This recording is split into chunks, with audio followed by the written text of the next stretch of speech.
I was, in property management at the time, and there was positions that I wanted to go for, but the only reason I would shrink back is because you had to present and speak to people, and I didn't want that. And I would pass up on lucrative opportunities for that. How many people right now you think public speaking or the fear of speaking is actually costing you in terms of your financial advancement? Anybody? How? How is it costing you? I can start. Yeah, how is it costing you? It's a career advancement. I'm ready to move up to the senior leadership, but because the way I'm speaking and also the level I need to speak to that C-suite level, so it's kind of hold me back because I feel like I'm not that confident to that level yet. Yes, yes, I understand. Okay, yeah. So what's the difference in annual income from, and you don't have to tell us numbers, but actually, no, tell us numbers of what are we talking about? If you advance, are we talking 5K a year, 10K a year? What's the difference? Somewhere 50 to 80K. 50 to 80K a year. A year. Okay, so watch this, guys. Warren Buffett, he went to 2 different universities. And he said the diplomas from the universities are no longer on my wall. But the one diploma that's still on my wall to this day is the one I got from a public speaking course. He said that's the best investment that I've ever made. And I tell young people, there's a lot of young people in the room today, start there. He said, start there. It's the best investment you can make. Isn't that interesting? So when you say 50 to 80K, you're not stretching yet. It's not a pie in the sky type of thing. How many people think that Warren Buffett knows a thing or two about investing? Okay? So if he says it's the best investment that he's ever made, do you believe him? Yeah. Of course. Yeah, I believe him. And I got to tell you guys, in 2012, that realization became true for me. When I went down a deep rabbit hole, I said, this is costing me in my mental health. It's costing me my physical health because there was all this cortisol through my body. And it's costing me my financial advancement. It's costing me in every area of my life. It was like a multi-dimensional negative flywheel where it was just like, boom, cost.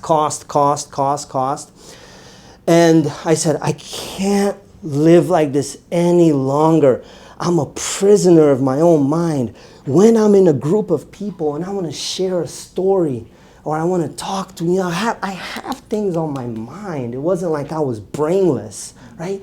But as soon as I would say, oh, get this, or true story, and I notice all eyes were on me, all of a sudden,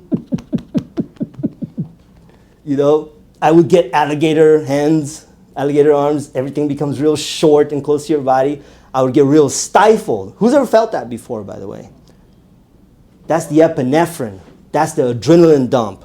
The fight, flight, or freeze manifestation.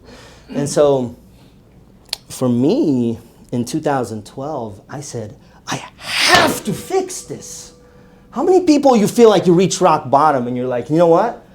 I don't want to live like this anymore. Turn to your neighbor. Say, neighbor. Neighbor. It's time for a change. It's time for a change. Turn to your other neighbor. Say, neighbor. Neighbor. You're closer than you think. You're closer than you think. Now, what I did in 2012 is I went down the rabbit hole, like I said, and I started getting access to the best mentors in the world. I probably invested over $50,000 to get coaches, programs.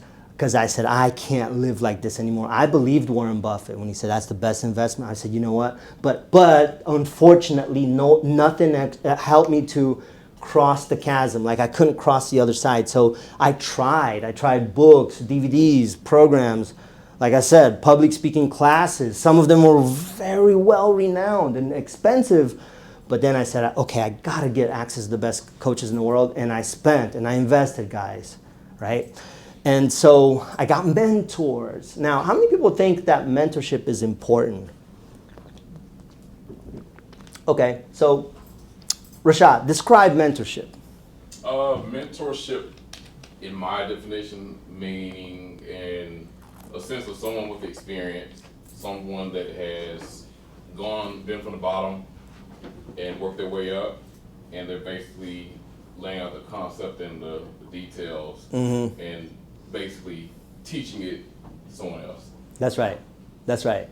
So you ever heard the saying, hindsight is 20/20? Ever heard that? Yes or no? No. Okay. So hindsight is 20/20. Now, catch this. When you're standing next to a mentor's hindsight, what happens to your foresight? It becomes 20/20. How many people understand what I'm talking about? So hindsight, meaning like if I made the mistakes already, I have clear vision and I could tell you, hey, don't do this. Don't go that way. Because I've been there. It's gonna explode. Don't go down that road. Right? That's what that means. So looking backwards, it's like I have a rear view mirror. I can just know exactly what not to do and what to do more of. You understand? Right? So that's what it means. Hindsight is 20/20. But when you're standing next to a mentor's hindsight, your foresight becomes 20/20. How many people are understanding? Your foresight becomes 20/20, right? You get it?